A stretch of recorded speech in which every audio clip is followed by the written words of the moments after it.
ಇದು 2021 ಉತ್ತರ ಕೊರಿಯಾದ ದೊಡ್ಡ ಕ್ರೀಡಾಂಗಣದಲ್ಲಿ 10,000 ಜನರಿದ್ದಾರೆ. ಅವರೆಲ್ಲರ ಮುಂದೆ 17 ವರ್ಷದ ಹುಡುಗನನ್ನು ಕರೆತರಲಾಗುತ್ತದೆ. ಅವರು ಗಾಲಿಕುರ್ಚಿಯಲ್ಲಿ ಕುಳಿತಿದ್ದಾರೆ. ಹುಡುಗನ ತಾಯಿ ಜನಸಮೂಹದ ಮಧ್ಯದಲ್ಲಿ ಕುಳಿತು ಅಳುತ್ತಿದ್ದಾರೆ. ನಂತರ ಗಾಲಿಕುರ್ಚಿಯಲ್ಲಿ ಕುಳಿತಿದ್ದ ಹುಡುಗನ ಮೇಲೆ ಉತ್ತರ ಕೊರಿಯಾದ 3 ಸೈನಿಕರು 9 ಗುಂಡು ಹಾರಿಸಿದ್ದರಿಂದ ಅವರು ಸ್ಥಳದಲ್ಲೇ ಸಾವನ್ನಪ್ಪಿದ್ದಾರೆ. ಇದ್ದಕ್ಕಿದ್ದಂತೆ ಕ್ರೀಡಾಂಗಣದಲ್ಲಿದ್ದ ಜನರೆಲ್ಲರೂ ಮೌನವಾದರು. ಸ್ವಲ್ಪ ಸಮಯದ ನಂತರ ಅವರೆಲ್ಲರೂ ಚಪ್ಪಾಳೆ ತಟ್ಟಲು ಪ್ರಾರಂಭಿಸಿದರು.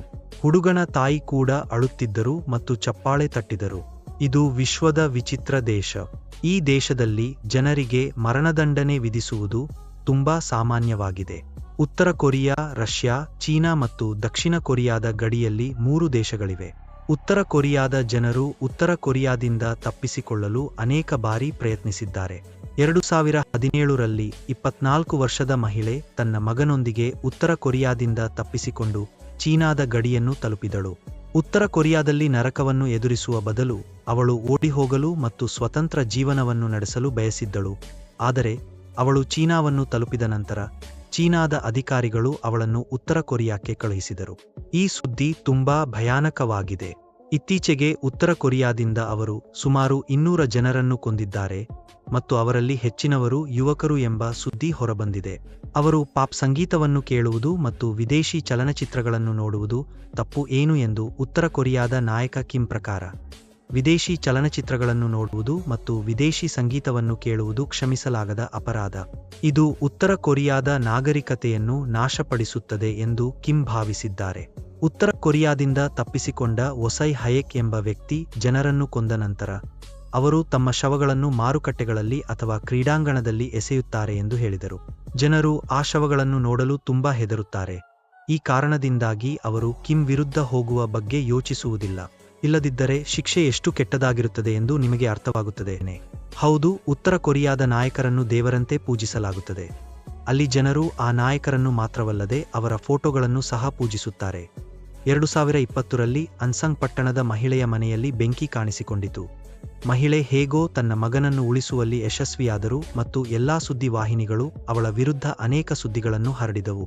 ಅವರು ಶಿಕ್ಷೆಗೆ ಒತ್ತಾಯಿಸಿದರು. ಆದರೆ ಅವಳು ಏನು ತಪ್ಪು ಮಾಡಿದಳು ಎಂದು ನಿಮಗೆ ತಿಳಿದಿದೆ. ಅವಳು ಏನು ಮಾಡಿದಳು ಎಂದರೆ ಅವಳು ತನ್ನ ಮಕ್ಕಳನ್ನು ಉಳಿಸಿದಳು. ಆದರೆ ಕೊರಿಯಾದ ಸರ್ವೋಚ್ಚ ನಾಯಕರ ಫೋಟೋಗಳನ್ನು ತನ್ನ ಮನೆಯಲ್ಲಿ ಉಳಿಸಲು ಸಾಧ್ಯವಾಗಲಿಲ್ಲ. ಉತ್ತರ ಕೊರಿಯಾದಲ್ಲಿ ಬಾಲ್ಯದ ಜೀವನ. ಉತ್ತರ ಕೊರಿಯಾದ ಬಗ್ಗೆ ಒಂದು ಆಶ್ಚರ್ಯಕರ ವಿಷಯವೆಂದರೆ ಉತ್ತರ ಕೊರಿಯಾದ ಸಾಕ್ಷರತೆಯ ಪ್ರಮಾಣವು 100ರಷ್ಟಿದೆ. ಇಲ್ಲಿ ವಾಸಿಸುವ ಪ್ರತಿಯೊಬ್ಬರೂ ಶಿಕ್ಷಣ ಪಡೆದಿದ್ದಾರೆ. ಎಲ್ಲರೂ ಇಲ್ಲಿ ಉಚಿತವಾಗಿ ಅಧ್ಯಯನ ಮಾಡಬಹುದು. ಆದರೆ ಮಕ್ಕಳನ್ನು ಬಾಲ್ಯದಿಂದಲೇ ಬ್ರೈನ್ ವಾಶ್ ಮಾಡಲಾಗುತ್ತದೆ. ಇಲ್ಲಿ ಮಕ್ಕಳಿಗೆ ಬಾಲ್ಯದಿಂದಲೂ ಉತ್ತರ ಕೊರಿಯಾದ ನಾಯಕರ ಬಗ್ಗೆ ಅನೇಕ ಸುಳ್ಳುಗಳನ್ನು ಹೇಳಲಾಗುತ್ತದೆ. ಕೊರಿಯಾದ ಸರ್ವೋಚ್ಚ ನಾಯಕರು ಬಾಲ್ಯದಿಂದಲೂ ಉತ್ತರ ಕೊರಿಯಾವನ್ನು ಜಪಾನ್, ದಕ್ಷಿಣ ಕೊರಿಯಾದಿಂದ ಉಳಿಸಿದ್ದಾರೆ ಎಂದು ಹೇಳುತ್ತಾರೆ. ಅದು ವಿಜ್ಞಾನವಾಗಲಿ ಅಥವಾ ಗಣಿತವಾಗಲಿ, ಪ್ರತಿಯೊಂದು ಪುಸ್ತಕವು ಈ ಸರ್ವೋಚ್ಚ ನಾಯಕನ ಬಗ್ಗೆ ಉತ್ತಮ ಲೇಖನವನ್ನು ಹೊಂದಿದೆ. ವಿಶ್ವವಿದ್ಯಾಲಯಗಳ ಪ್ರಾಧ್ಯಾಪಕರು ಮತ್ತು ವಿಜ್ಞಾನಿಗಳು ತಮ್ಮ ಲೇಖನಗಳಲ್ಲಿ ಈ ನಾಯಕರ ಬಗ್ಗೆ ಮಾತನಾಡಬೇಕು. ಈ ಎಲ್ಲಾ ಜ್ಞಾನವು ನಮ್ಮ ಶ್ರೇಷ್ಠವಾಗಿದೆ. ನಾಯಕ ಕಿಮ್ ಸಾಂಗ್ ಈ ಎಲ್ಲಾ ಸೂಚನೆಗಳನ್ನು ನಮಗೆ ಕಲಿಸಿದರು ಮತ್ತು ಅವರ ನಂತರ ಅವರ ಉತ್ತರಾಧಿಕಾರಿ ಕಿಮ್ ಜಾಂಗ್ ಈ ಜ್ಞಾನವನ್ನು ನಮಗೆ ಕಲಿಸುತ್ತಿದ್ದಾರೆ. ವಿಜ್ಞಾನಿಗಳು ಖಂಡಿತವಾಗಿಯೂ ತಮ್ಮ ಲೇಖನಗಳಲ್ಲಿ ಹಾಗೆ ಹೇಳದಿದ್ದರೆ ಅವರು ಸಹ ಶಿಕ್ಷೆಗೆ ಒಳಗಾಗುತ್ತಾರೆ ಎಂದು ಹೇಳಬೇಕು. 17 ವರ್ಷಗಳವರೆಗೆ ಶಿಕ್ಷಣ ಪಡೆದ ಪ್ರತಿಯೊಬ್ಬರೂ ಉತ್ತರ ಕೊರಿಯಾದ ಮಿಲಿಟರಿಯಲ್ಲಿ ಕೆಲಸ ಮಾಡಬೇಕು. ಹುಡುಗಿಯರು 23 ವರ್ಷಗಳ ನಂತರ ಮಿಲಿಟರಿಗೆ ಸೇರುತ್ತಾರೆ. ಅವರು ಕೆಲಸ ಮಾಡಲು ಸುಂದರ ಹುಡುಗಿಯರನ್ನು ಹೊಂದಿರುವ ತಂಡವನ್ನು ಸಹ ಮಾಡುತ್ತಾರೆ. ಅವುಗಳನ್ನು ಪ್ಲೆಷರ್ ಸ್ಕ್ವಾಡ್ ಎಂದು ಕರೆಯಲಾಗುತ್ತದೆ. ಈ ತಂಡದ ಹೆಸರಿನಿಂದ ಅವರು ಏನು ಮಾಡಬೇಕೆಂದು ನೀವು ಅರ್ಥಮಾಡಿಕೊಳ್ಳಬಹುದು. ಕಿಮ್ ಅವರನ್ನು ಸಂತೋಷಪಡಿಸುವುದು ಉತ್ತರ ಕೊರಿಯಾದ ಉನ್ನತ ಅಧಿಕಾರಿಗಳ ಕೆಲಸ. ಉತ್ತರ ಕೊರಿಯಾದಲ್ಲಿ ಪ್ರತಿಯೊಬ್ಬರೂ ಮಿಲಿಟರಿ ಸೇವೆ ಮಾಡಬೇಕು. ಅದು ಶಿಕ್ಷಣದಲ್ಲಿ ಮೇಧಾವಿಯಾಗಿರಬಹುದು ಅಥವಾ ನಾಯಕನಾಗಿರಬಹುದು. ಅದು ಮಗನಿಗಾಗಿ ಇರಬಹುದು. ಖಂಡಿತವಾಗಿಯೂ ನೀವು 17 ವರ್ಷಗಳ ನಂತರ ಉತ್ತರ ಕೊರಿಯಾದ ದೈನಂದಿನ ಕೆಲಸದ ಜೀವನ. ಉತ್ತರ ಕೊರಿಯಾದ ಬಗ್ಗೆ ಮತ್ತೊಂದು ಆಶ್ಚರ್ಯಕರ ವಿಷಯವೆಂದರೆ ಇಲ್ಲಿ ಹುಡುಗಿಯರು ಹುಡುಗರಿಗಿಂತ ಹೆಚ್ಚು ಹಣವನ್ನು ಗಳಿಸುತ್ತಾರೆ. ಹುಡುಗಿಯರು ಗಳಿಸುವ ಹಣದಿಂದ ಕುಟುಂಬಗಳು ಬದುಕುತ್ತವೆ. ಈ ಹುಡುಗಿಯರು ಹೇಗೆ ಸಂಪಾದಿಸುತ್ತಾರೆಂದು ನಿಮಗೆ ತಿಳಿದಿದೆಯೇ? ಅವರು ಶಾಶ್ವತವಾಗಿ ಕೆಲಸ ಮಾಡಬಹುದು ಅಥವಾ ಸರ್ಕಾರಿ ಅಧಿಕಾರಿಯಾಗಿ ಕೆಲಸ ಮಾಡಬಹುದು. ಅವರಿಗೆ ತಿಂಗಳಿಗೆ $3 ರಿಂದ $4 ಸಂಬಳ ನೀಡಲಾಗುತ್ತದೆ. ಅಂದರೆ ನಮ್ಮ ಭಾರತೀಯ ರೂಪಾಯಿಗಳಲ್ಲಿ ತಿಂಗಳಿಗೆ ಕೇವಲ 200 ರಿಂದ 300 ರು, ಹುಡುಗರಿಗೆ ಕೇವಲ 200 ರಿಂದ 300 ರು. ಉತ್ತರ ಕೊರಿಯಾದಲ್ಲಿ 1 ಕೆಜಿ ಅಕ್ಕಿಯ ಬೆಲೆ 200 ರಿಂದ 300 ರು ಎಂದರೆ ಅವರು 1 ತಿಂಗಳು ಕೆಲಸ ಮಾಡಿದರೂ ಅವರಿಗೆ ಅಗತ್ಯವಿರುವ ಆಹಾರವನ್ನು ಪಡೆಯಲು ಸಾಧ್ಯವಿಲ್ಲ. ಸರ್ಕಾರಿ ಅಧಿಕಾರಿಗೆ ಮಾತ್ರ ಈ ಸಂಬಳವಿದೆ. ಕಾರ್ಖಾನೆಗಳಲ್ಲಿ, ಹೊಲಗಳಲ್ಲಿ ಕೆಲಸ ಮಾಡುವವರ ಸ್ಥಿತಿ ಇನ್ನೂ ಕೆಟ್ಟದಾಗಿದೆ. ಅವರಿಗೆ ತಿಂಗಳಿಗೆ ಕೇವಲ 2 ರಿಂದ 1 ಪಾವತಿಸಲಾಗುತ್ತದೆ. ಕೆಲವು ಕಾರ್ಮಿಕರಿಗೆ ಕೇವಲ 50 ಸೆಂಟ್ಸ್ ನೀಡಲಾಗುತ್ತದೆ. ಇದು ನಮ್ಮ ಭಾರತೀಯರಿಗಿಂತ ಕೆಟ್ಟದಾಗಿದೆ. ಅವರು ಕೇವಲ 40 ರಿಂದ 80 ರುಗಳನ್ನು ನೀಡುತ್ತಾರೆ. ರೂಪಾಯಿಗಳ ಪ್ರಕಾರ ಒಬ್ಬ ಸಾಮಾನ್ಯ ವ್ಯಕ್ತಿಯು ಅಲ್ಲಿ ಹೇಗೆ ವಾಸಿಸುತ್ತಾನೆ ಎಂದು ಊಹಿಸುವುದು ಭಯಾನಕವಾಗಿದೆ. ಉತ್ತರ ಕೊರಿಯಾ ಕಾರ್ಮಿಕ ಕಾನೂನು ಅನುಚ್ಛೇದ 22 ಜನರು ವಾರದಲ್ಲಿ 6 ದಿನಕ್ಕೆ 8 ಗಂಟೆಗಳ ಕಾಲ ಕೆಲಸ ಮಾಡಬೇಕು ಎಂದು ಹೇಳುತ್ತದೆ. ಇವು ಕೇವಲ ನಿಯಮಗಳು. ಉತ್ತರ ಕೊರಿಯಾ ಕೂಡ ಈ ನಿಯಮಗಳನ್ನು ಅನುಸರಿಸುವುದಿಲ್ಲ. ಕಂಪನಿಗಳಲ್ಲಿ ಕಾರ್ಖಾನೆ ಕಾರ್ಮಿಕರು 12 ನೀವು ದೀರ್ಘಕಾಲ ಕೆಲಸ ಮಾಡಬೇಕು ಮತ್ತು ನಿಮಗೆ ವಾರಾಂತ್ಯದ ರಜೆ ಸಿಗುತ್ತದೆ ಎಂಬುದಕ್ಕೆ ಯಾವುದೇ ಗ್ಯಾರಂಟಿ ಇಲ್ಲ. ಉತ್ತರ ಕೊರಿಯಾದಿಂದ ತಪ್ಪಿಸಿಕೊಂಡ ಸೈನಿಕನೊಬ್ಬ, ನಾವು ಪ್ರತಿದಿನ 30% ಅಕ್ಕಿ ಮತ್ತು 70% ಜೋಳದ ಹಿಟ್ಟಿನ ಸಲಾಡ್ ತಿನ್ನುತ್ತಿದ್ದೆವು ಎಂದು ಹೇಳಿದರು. ಇದಲ್ಲದೆ ಅವರು ನಮಗೆ ಮೂಲಂಗಿಯೊಂದಿಗೆ ಸೋಯಾಬೀನ್ ಸೂಪ್ ಅನ್ನು ಸಹ ನೀಡಿದರು. ಅವರು ಕಾಳಸಂತೆಯಲ್ಲಿ ಖರೀದಿಸುತ್ತಿದ್ದರು ಮತ್ತು ತಿನ್ನುತ್ತಿದ್ದರು ಎಂದು ಅವರು ಹೇಳಿದರು. ಉತ್ತರ ಕೊರಿಯಾದಲ್ಲಿ ಮಿಲಿಟರಿ ಅಥವಾ ಸರ್ಕಾರಿ ಉದ್ಯೋಗಗಳಲ್ಲಿ ಕೆಲಸ ಮಾಡುವವರನ್ನು ಕೆಲವು ವರ್ಷಗಳ ನಂತರ ಸರ್ಕಾರವು ಸ್ವಯಂಚಾಲಿತವಾಗಿ ನಿವೃತ್ತಿಗೊಳಿಸುತ್ತದೆ. ಹುಡುಗರನ್ನು 60 ವರ್ಷಗಳ ನಂತರ ಮತ್ತು ಹುಡುಗಿಯರನ್ನು 55 ವರ್ಷಗಳ ನಂತರ ಕೆಲಸದಿಂದ ತೆಗೆದುಹಾಕಲಾಗುತ್ತದೆ. ವಿಶ್ವಸಂಸ್ಥೆಯ ಪ್ರಕಾರ ಪ್ರತಿ ಮನುಷ್ಯನಿಗೆ ದಿನಕ್ಕೆ 600 ಗ್ರಾಂ ಆಹಾರವನ್ನು ತಿನ್ನಬೇಕು. ಆದರೆ ಉತ್ತರ ಕೊರಿಯಾದಲ್ಲಿ ಪ್ರತಿಯೊಬ್ಬರಿಗೂ ದಿನಕ್ಕೆ ಕೇವಲ 400 ಗ್ರಾಂ ಆಹಾರವನ್ನು ಪಡಿತರವಾಗಿ ನೀಡಲಾಗುತ್ತದೆ. ಆದರೆ 2019 ರಲ್ಲಿ ಆಹಾರದ ಕೊರತೆಯಿಂದಾಗಿ ಅವರು ಕೇವಲ 300 ಗ್ರಾಂ ಪಡಿತರವನ್ನು ನೀಡಿದರು. ಏಕೆಂದರೆ ಈ ಕಡಿಮೆ ಆಹಾರದಿಂದಾಗಿ ಅಲ್ಲಿನ ಬಡ ಜನರು ಕೀಟಗಳು ಮತ್ತು ಮರಗಳನ್ನು ತಿನ್ನುತ್ತಾರೆ. 2014 ರಲ್ಲಿ ಉತ್ತರ ಕೊರಿಯಾದಲ್ಲಿ ಕಂಡುಬರುವ ಮಾಹಿತಿಯ ಪ್ರಕಾರ 4569 ಇವೆ 1000 ವಯಸ್ಕ ಧೂಮಪಾನಿಗಳು 167,000 ಮಕ್ಕಳು ಪ್ರತಿದಿನ ಧೂಮಪಾನ ಮಾಡುತ್ತಿದ್ದಾರೆ.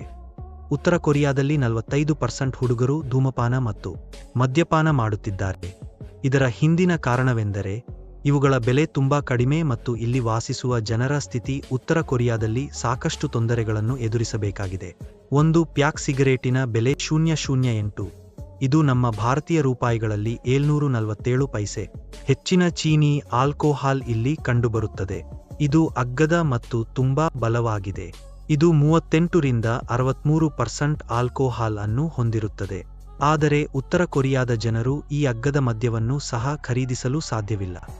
ಅವರು ಅದನ್ನು ಮನೆಯಲ್ಲಿ ಅಕ್ರಮವಾಗಿ ಆಲೂಗಡ್ಡೆ ಮತ್ತು ಜೋಳದೊಂದಿಗೆ ಬೆರೆಸುತ್ತಾರೆ. ಆಲ್ಕೋಹಾಲ್ ತಯಾರಿಸಲಾಗುತ್ತದೆ ಮತ್ತು ವಯಸ್ಕರು ಮತ್ತು ಮಕ್ಕಳು ಸಹ ಇದನ್ನು ತಂಪು ಪಾನೀಯದಂತೆ ಕುಡಿಯುತ್ತಾರೆ. ಆದರೆ ಉತ್ತರ ಕೊರಿಯಾದಲ್ಲಿ 18 ವರ್ಷಕ್ಕಿಂತ ಕಡಿಮೆ ವಯಸ್ಸಿನ ಜನರಿಗೆ ಆಲ್ಕೋಹಾಲ್ ಕುಡಿಯಲು ಅನುಮತಿಯಿಲ್ಲ.